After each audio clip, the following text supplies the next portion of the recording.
नमस्कार, मैं रवीश कुमार। आपने सुना कि नॉर्वे की पत्रकार हेला लिंग ने प्रधानमंत्री मोदी से क्या पूछ दिया।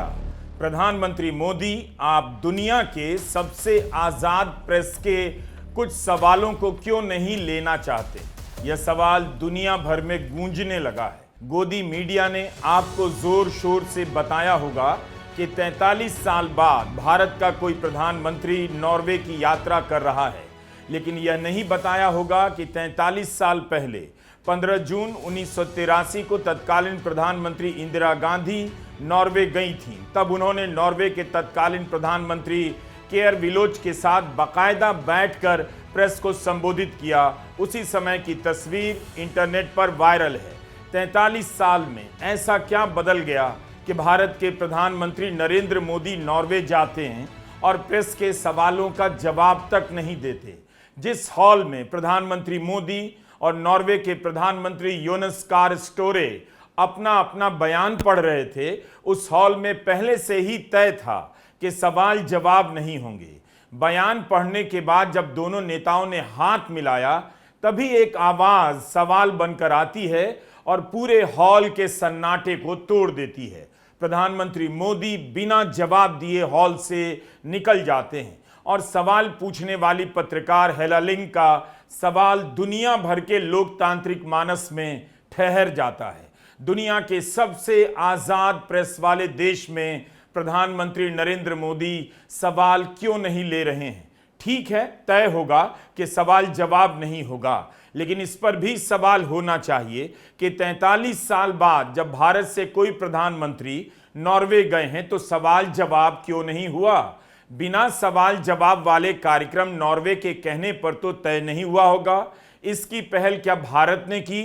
भारत की तरफ से चर्चा चलाई गई कि जब साझा प्रेस सम्मेलन होगा तब सवाल जवाब नहीं होगा। अगर ऐसा हुआ है तब भी सोचिए कितना शर्मनाक रहा होगा किसी भारतीय अधिकारी के लिए किसी दूसरे देश के अधिकारियों से कहना कि हमारे प्रधानमंत्री आ रहे हैं, जरा देख लीजिएगा, कोई पत्रकार सवाल ना पूछ बैठे। सवाल नॉर्वे से भी होना चाहिए कि अगर वह प्रेस फ्रीडम के मामले में नंबर 1 है तो उसने ऐसी व्यवस्था क्यों स्वीकार की कि प्रेस के सामने दोनों बयान पढ़कर चले जाएंगे, सवाल जवाब नहीं होगा। क्या नॉर्वे ने प्रेस की आजादी से समझौता नहीं किया? अगर हेला लिंग के सवालों का जवाब भारत के प्रधानमंत्री मोदी ने नहीं दिया तो नॉर्वे के प्रधानमंत्री योनस स्टोरे ने भी द हिंदू की पत्रकार सुहासिनी हैदर के सवाल का जवाब नहीं दिया। सवाल पूछने वाली पत्रकार हेला लिंग ने सुहासिनी हैदर के अधिकार का भी बचाव किया है और कहा है कि मैं यह देखकर निराश थी कि नॉर्वे के प्रधानमंत्री ने भारत के पत्रकारों के सवालों के लिए समय नहीं दिया। उम्मीद है अगले दिन ऐसा करेंगे। वीडियो में देखा जा सकता है जब वे कमरे से निकल रहे हैं, उस समय सुहासिनी हैदर उनसे सवाल पूछने लगती हैं, जिसे योनस स्टोरे अनसुना करते हैं। इस पर हेला की आवाज आती है कि आप भारत के कुछ पत्रकारों के सवाल क्यों नहीं लेते? उन्हें दिखाइए कि नॉर्वे में हम पत्रकारिता कैसे करते हैं। Why don't you take a few questions from the Indian reporters and show them how we do it here in Norway? बाद में नॉर्वे के प्रधानमंत्री ने सभी पत्रकारों के सवालों के जवाब दिए, भारतीय पत्रकारों के भी। भारत में हेला लिंग को लेकर बहस छिड़ गई है। कहा जा रहा है कि पश्चिम की पत्रकार को लेकर इतनी चर्चा क्यों? लेकिन प्रधानमंत्री नरेंद्र मोदी प्रेस का सामना नहीं करते, यह सवाल तो भारत के पत्रकार भी उठाते हैं। भारत का विपक्ष अक्सर यह सवाल करता है। नेता प्रतिपक्ष राहुल गांधी ने नॉर्वे की पत्रकार हेला लिंग के सवाल पर ट्वीट किया और कहा, जब छिपाने के लिए कुछ नहीं होता तब डरने की कोई जरूरत नहीं होती। जब कॉम्प्रोमाइज हो चुके प्रधानमंत्री घबराकर कुछ सवालों से भागने लगते हैं तब भारत की छवि पर क्या असर पड़ता है? किसी 1-2 देश की बात होती तो समझा जा सकता था, लेकिन प्रधानमंत्री मोदी की विदेश यात्राओं का यह निरंतर पैटर्न होता जा रहा है कि वे प्रेस के सवालों का सामना नहीं करते। हेला लिंग ने जो सवाल किया वह तो हर पत्रकार का सवाल होना चाहिए कि आप सवाल क्यों नहीं लेते? नॉर्वे के अखबार देखिए, प्रधानमंत्री की यात्रा को लेकर क्या कुछ और किस तरह से लिखा जा रहा है। रिपोर्टर्स विदाउट बॉर्डर दुनिया भर में प्रेस की आजादी की रैंकिंग निकालता है। इस रैंकिंग में 180 देशों में भारत का स्थान 157वां है और नॉर्वे का पहला। कई साल से नॉर्वे पहले नंबर पर है। भारत के प्रधानमंत्री नरेंद्र मोदी के पास मौका था कि वे सवाल का जवाब देकर नॉर्वे की पत्रकार को गलत साबित कर देते, मगर उन्होंने जवाब नहीं दिया। नॉर्वे के अखबारों में इस बात की चर्चा है कि पत्रकारों को सवाल करने की अनुमति नहीं दी गई। वहां के अखबारों में प्रधानमंत्री मोदी को लेकर कई तरह के विश्लेषण और विशेषण लगाए जा रहे हैं। आफ्टन पोस्टन अखबार की हेडलाइन है कि मोदी चालाक और थोड़ा परेशान करने वाले आदमी हैं। एनआरके अखबार ने अपने एक विश्लेषण में लिखा है कि मोदी पर आरोप है कि उन्होंने अपने इर्द गिर्द राजनीतिक कल्ट बना लिया है और लोकतंत्र और अभिव्यक्ति की आजादी को कमजोर किया है। एक और अखबार ने लिखा है कि जब मोदी प्रधानमंत्री बने तब भारत 10वीं अर्थव्यवस्था था, आज तीसरी के आसपास है, लेकिन लोकतंत्र के मामले में उल्टी दिशा में जा रहा है। वैसे अर्थव्यवस्था के मामले में भारत की रैंकिंग इस समय 6ठे नंबर पर है। नॉर्वे के उस अखबार को नहीं पता होगा।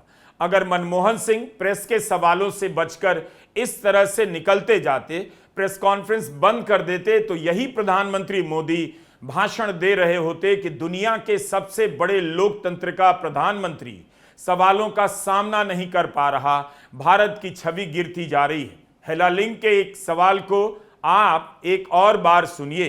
प्रधानमंत्री मोदी, आप दुनिया के सबसे आजाद प्रेस के कुछ सवालों को क्यों नहीं लेना चाहते हैं? नॉर्वे की पत्रकार हेला लिंक का यह सवाल भारत की लोकतंत्र की साख के लिए चैलेंज हो गया है। भारत के कई लोगों ने हेला लिंक के समर्थन में लिखा है कि उन्होंने सही सवाल किया, लेकिन हेला लिंक को ट्रोल भी किया जा रहा है। ट्रोल करने वाले एक तरह से हेला लिंक की बात को ही साबित कर रहे हैं कि भारत में प्रेस की अभिव्यक्ति का हाल इतना बुरा क्यों है। हेला लिंक की इतनी ट्रोलिंग हो रही है कि उन्हें अपने ट्विटर हैंडल पर आकर लिखना पड़ा कि मैंने कभी नहीं सोचा कि मुझे यह लिखना पड़ेगा कि मैं कोई जासूस नहीं हूं, ना ही किसी विदेशी सरकार के एजेंट हूं। एक अन्य ट्वीट में उन्होंने वह बात कह दी जो 12 साल के मोदी सरकार के कार्यकाल में भारत के गोदी पत्रकार भूल गए थे। उन्होंने लिखा कि कभी कभी पत्रकारिता में टकराव होता है, हमें जवाब चाहिए होते हैं। अगर इंटरव्यू देने वाला व्यक्ति सत्ता प्राप्त है, शक्तिशाली है और मेरे सवाल का जवाब नहीं देता है, तो मैं कोशिश करूंगी कि उन्हें टोकूं और सटीक जवाब हासिल करूं। यह मेरा काम है और मेरा फर्ज है। मुझे जवाब चाहिए, ना कि सिर्फ बात करने के लिए कुछ पॉइंट। हेला लिंक के साथ वही हो रहा है जो 2023 में वॉल स्ट्रीट जर्नल की पत्रकार सबरीना सिद्दीकी के साथ हुआ। संयोग देखिए, हेला लिंक के सवाल भी सबरीना सिद्दीकी के सवाल की दिशा में ही थे। सबरीना का सवाल था प्रधानमंत्री मोदी से कि उनके देश में अल्पसंख्यक समुदायों और विरोध की आवाजों का दमन क्यों होता है। मुसलमानों और दूसरे अल्पसंख्यकों के अधिकारों की सुरक्षा के लिए प्रधानमंत्री मोदी क्या करेंगे?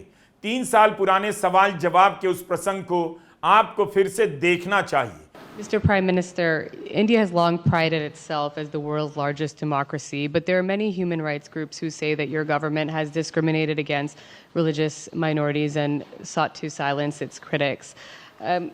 As you stand here in the east room of the White House, where so many world leaders have made commitments to protecting democracy, what steps are you and your government willing to take to improve the rights of Muslims and other minorities in your country and to uphold free speech? Democracy can deliver, और जब मैं deliver कहता हूं तब cast, creed, religion, gender, किसी भी भेदभाव को वहां जगह नहीं होती है। और जब हम लोकतंत्र की बात करते हैं तब अगर ह्यूमन वैल्यूज नहीं है, ह्यूमैनिटी नहीं है, ह्यूमन राइट्स नहीं है, फिर तो वो डेमोक्रेसी है ही नहीं। और इसलिए जब आप डेमोक्रेसी कहते हैं, जब डेमोक्रेसी को स्वीकार करते हैं और जब हम डेमोक्रेसी को लेकर के जीते हैं, तब डिस्क्रिमिनेशन का कोई सवाल ही नहीं उठता है। और इसलिए भारत सबका साथ, सबका विकास, सबका विश्वास, सबका प्रयास, उन मूलभूत सिद्धांतों को लेकर के, और इसलिए हम चलते हैं। भारत में सरकार के जो बेनिफिट्स हैं वो एक्सेस टू ऑल है, जो भी उसके हकदार हैं उन सबको मिलते हैं। इसलिए भारत के लोकतांत्रिक मूल्यों में कोई भेदभाव नहीं है, न धर्म के आधार पर, न जाति के आधार पर, न उम्र के आधार पर, न भूभाग के आधार पर। सबरीना सिद्दीकी ने प्रधानमंत्री मोदी से सवाल क्या कर लिया, उनके मुसलमान होने को लेकर ट्रोल किया जाने लगा। हालत इतनी खराब हो गई कि व्हाइट हाउस को वॉल स्ट्रीट जर्नल की पत्रकार सबरीना सिद्दीकी के बचाव में बयान देना पड़ा। खुद अमेरिका के तत्कालीन राष्ट्रीय सुरक्षा परिषद के प्रवक्ता जॉन किर्बी से पत्रकारों ने पूछ दिया, सबरीना सिद्दीकी के साथ जो हो रहा है उस पर आप क्या कहेंगे? जॉन किर्बी ने जवाब दिया, ऐसा व्यवहार लोकतांत्रिक नहीं है, हम इसकी निंदा करते हैं। 3 साल बाद वही सब कुछ नॉर्वे की पत्रकार हेला लिंग के साथ होने लगा। 2017 में प्रधानमंत्री मोदी जब अमेरिका गए तब उन्होंने किसी सवाल का सामना नहीं किया। 2023 में जब उन्होंने दौरा किया तो उनकी इकलौती प्रेस कॉन्फ्रेंस को लेकर ही अमेरिका में रिपोर्टिंग होने लगी। उनकी प्रेस कॉन्फ्रेंस को लेकर न्यूयॉर्क टाइम्स ने खबर छापी कि इस तारीख को नोट कर लीजिए, वह दिन जब मोदी ने प्रेस से लाइव सवाल किए। रॉयटर्स ने लिखा कि भारत के प्रधानमंत्री मोदी बाइडेन के साथ रेयर दुर्लभ प्रेस कॉन्फ्रेंस करने वाले हैं, सवाल सीमित होंगे। अमेरिका इस प्रेस कॉन्फ्रेंस को बड़ी उपलब्धि बताने लगा। राष्ट्रीय सुरक्षा प्रवक्ता ने कहा कि हम इसी बात के शुक्रगुजार हैं कि मोदी अपनी यात्रा के आखिर में प्रेस कॉन्फ्रेंस में भाग ले रहे हैं। तो ये हालत हो गई है। 2 दशकों से ज्यादा समय से लगातार चुनाव जीतने वाले नेता के पास भाषा की समस्या नहीं। प्रधानमंत्री मोदी की अंग्रेजी भी ठीक है और वे अनुवादक की मदद से हिंदी में जवाब दे सकते थे, फिर भी वो सवालों का सामना नहीं करते। यहां थोड़ा रुककर पूछना चाहिए कि प्रधानमंत्री कहीं किसी खास तरह के सवालों से तो नहीं भाग रहे। कौन से सवाल हो सकते हैं जिनसे भाग रहे हैं? क्या भारत में वाकई प्रेस की आज़ादी है? यूट्यूब के चैनल बंद कर दिए जाते हैं, खबरें गायब हो जाती हैं, सोशल मीडिया के पोस्ट हटा दिए जाते हैं, वोट का अधिकार छीना जाता है, गोदी मीडिया चुप्पी मार जाता है, पत्रकारों पर कितने मुकदमे हुए, यह सब क्या है? क्या इससे इनकार किया जा सकता है? इसी यात्रा के दौरान प्रधानमंत्री मोदी नीदरलैंड भी गए, जो प्रेस की स्वतंत्रता के मामले में नॉर्वे के बाद दूसरे नंबर पर आता है। प्रधानमंत्री मोदी डच प्रधानमंत्री रॉब एटन के सरकारी आवास पर पहुंचने वाले थे, लेकिन उससे पहले ही नीदरलैंड के प्रधानमंत्री ने स्थानीय संवाददाताओं से कह दिया, मोदी की बीजेपी के राज में भारत में जो हो रहा है उससे नीदरलैंड और यूरोपियन यूनियन के देश चिंतित हैं। इस बात को लेकर डच अखबार द वोक्सग्रांट ने भारत के विदेश मंत्रालय की प्रेस कॉन्फ्रेंस में सवाल कर दिया कि मेरे कुछ सवाल हैं। नीदरलैंड में परंपरा रही है कि इस तरह की यात्रा के बाद दोनों प्रधानमंत्री सवाल जवाब लेते हैं। मैं जानना चाहता हूं कि सवाल जवाब क्यों नहीं हुए।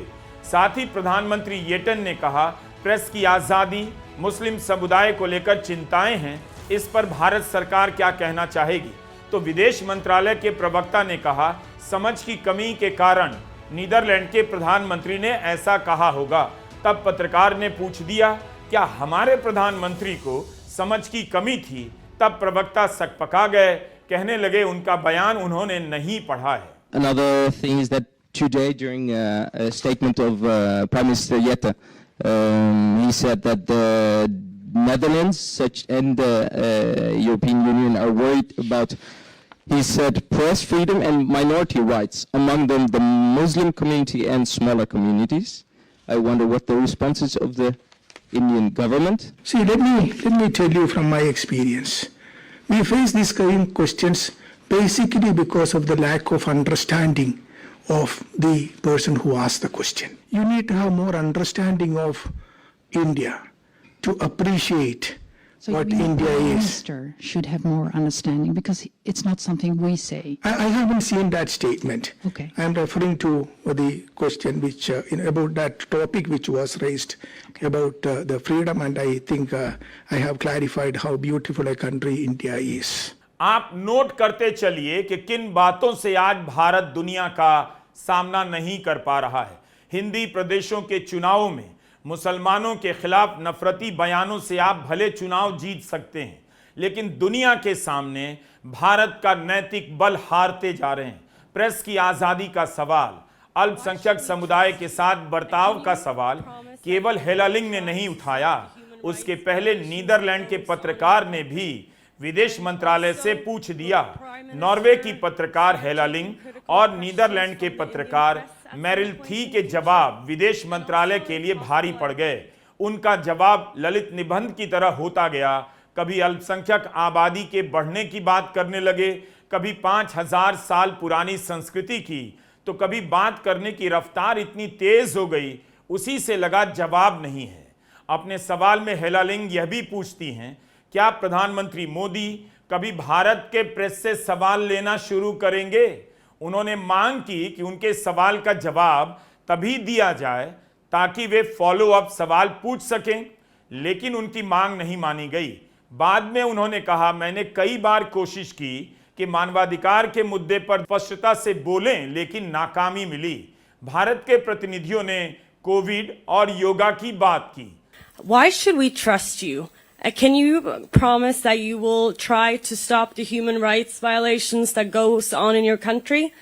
And also, will the Prime Minister start taking critical questions from the Indian press at some point in the future? You look around, you see an India connect everywhere in the world.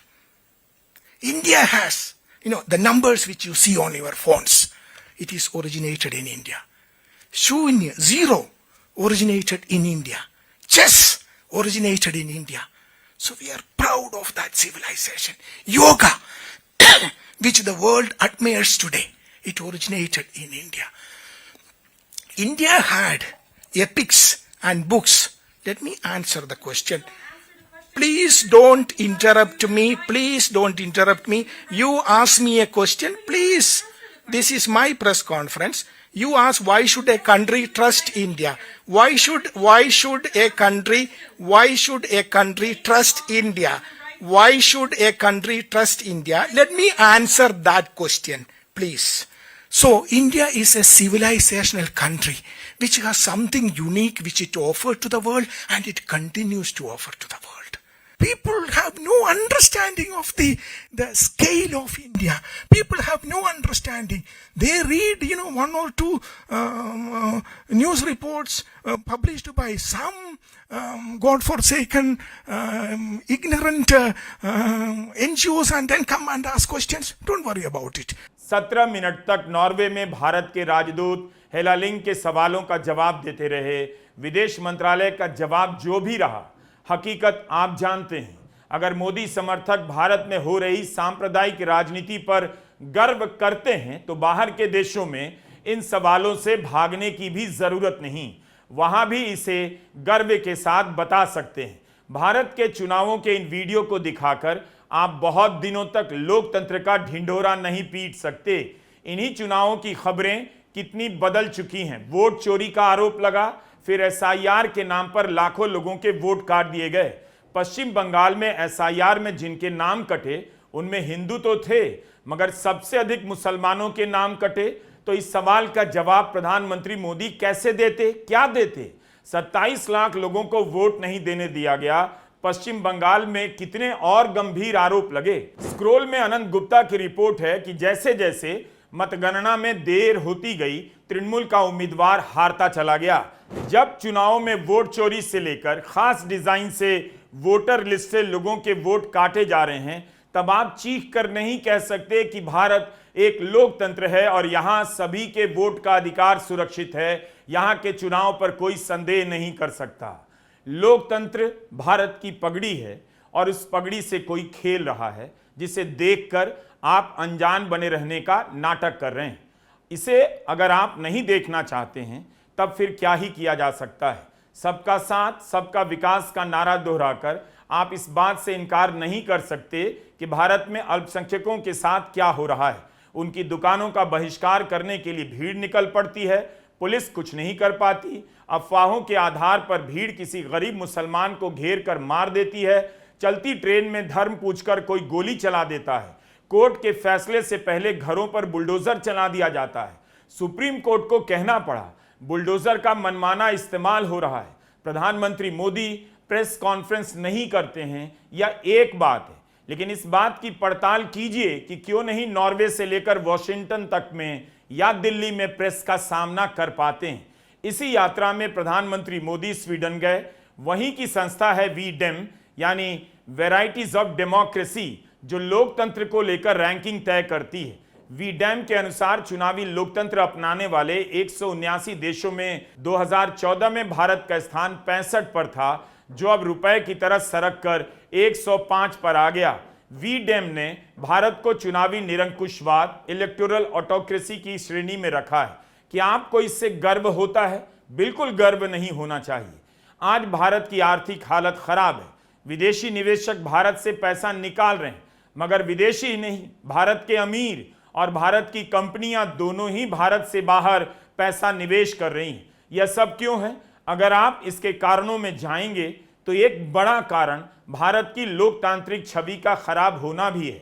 हेला लिंग और Sabrina Siddiqui से बहुत पहले G20 के समय जब Joe Biden Bharat आए, तब उन्होंने भी भारत के प्रधानमंत्री मोदी से मानवाधिकार को लेकर सवाल किया था। यह उनका ही बयान है कि जैसा कि मैं हमेशा करता हूं, मैंने प्रधानमंत्री मोदी के साथ इस बात का जिक्र किया कि एक मजबूत और खुशहाल देश बनाने के लिए जरूरी है कि प्रेस आजाद रहे, सिविल सोसाइटी अपनी भूमिका निभाए और मानवाधिकार का सम्मान किया जाए।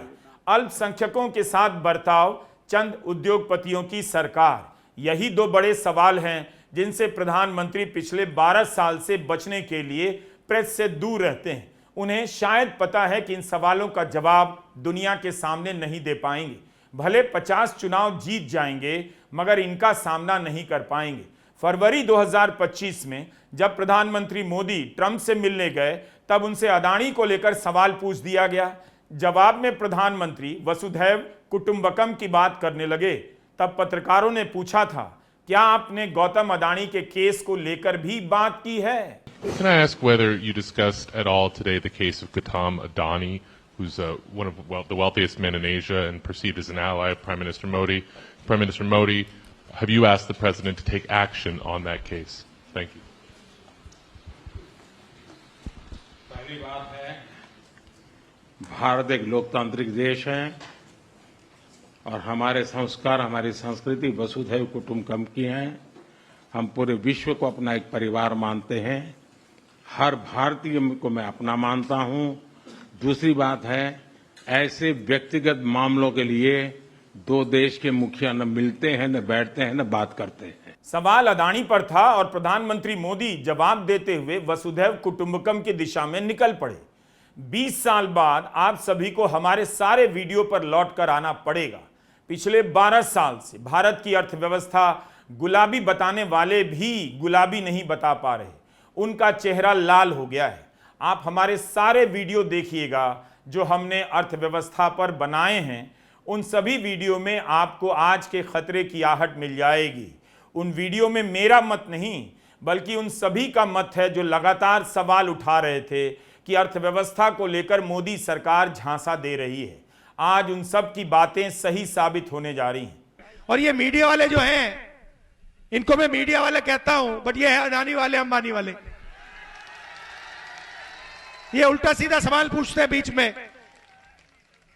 और फिर मुझे कहते, बंद कमरे में मुझे कहते, भैया देखिए हम तो कुछ नहीं कर सकते, हमें अपने बच्चों को खाना खिलाना है, हमें सैलरी की जरूरत है, इसलिए हम बोलते हैं। थोड़ा अपना भी काम कर ले भाई, अपना जर्नलिस्ट है, अपना थोड़ा काम कर ले, थोड़ी सी शर्म रखो, जनता की रक्षा करो, अदानी की बात उठाओ। आपने भैया कभी मीडिया में देखा है कि किसान भूखा मर रहा है? कभी देखा है कि बेरोजगारी बढ़ती जा रही है? कभी देखा है कि भैया किसान के पास मतलब खाने को पैसा नहीं है? नहीं, कभी नहीं दिखेगा। मगर आपको अदानी जी, अंबानी जी की शादी दिखा देंगे, डांस गाना दिखेगा उसमें। 24 घंटा क्रिकेट की बात होगी, उसमें आपको अमिताभ बच्चन का डांस भी दिखा देंगे, मगर जो आपके मुद्दे वो कभी नहीं दिखाएंगे और फिर उल्टे सीधे सवाल पूछेंगे।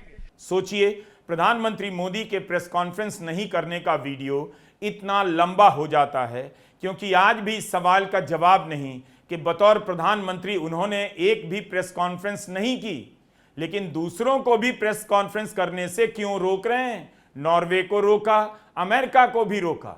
G20 के वक्त बाइडेन जब भारत आए तो पत्रकारों को वहां जाने नहीं दिया गया, जहां प्रधानमंत्री मोदी और अमेरिका के राष्ट्रपति बाइडेन की मुलाकात होने वाली थी। रॉयटर्स की रिपोर्ट है कि बाइडेन के साथ सफर कर रहे प्रेस कोर को एक वैन में बिठाकर अलग थलग कर दिया गया। ऐसी मुलाकातों की तस्वीरों के लिए प्रेस पूल बनाया जाता है, उन्हें भी जाने की अनुमति नहीं दी गई। इस पर अमेरिका के पत्रकार बाइडेन की प्रेस सचिव से सवाल करने लगे। जब किसी रिपोर्टर को जाने की इजाजत नहीं है, तब बाइडेन प्रधानमंत्री मोदी से मिल ही क्यों रहे? जवाब में प्रेस सचिव को कहना पड़ा, हमने तो बहुत कोशिश की, अब मैं इसे पूरी तरह से भारत सरकार पर छोड़ती हूं, वही बताएगी ऐसा क्यों किया। G20 के बाद बाइडेन सीधे वियतनाम पहुंचे और वहां जाकर प्रेस कॉन्फ्रेंस की। उनकी प्रेस सचिव से पूछा गया, क्या ऐसा इसलिए हुआ क्योंकि भारत में प्रेस की आजादी को लेकर कई तरह के सवाल हैं? इस पर उन्होंने कहा, मैं ऐसा तो नहीं कहूंगी, लेकिन वियतनाम में प्रेस कॉन्फ्रेंस करना आसान है। वैसे भी भारत में प्रेस वार्ता होती तो बाइडेन अकेले ही करते, इसलिए यहां पर कर रहे हैं। उनका इशारा साफ था, प्रधानमंत्री मोदी ने किसी प्रकार की संयुक्त वार्ता में शामिल होने से इनकार कर दिया था। भारत के प्रधानमंत्री मोदी को नेता प्रतिपक्ष राहुल गांधी से सीखना चाहिए। राहुल गांधी विदेश जाते हैं तब भी, देश में होते हैं तब भी, अक्सर प्रेस के सामने सवाल जवाब के लिए उपलब्ध होते हैं।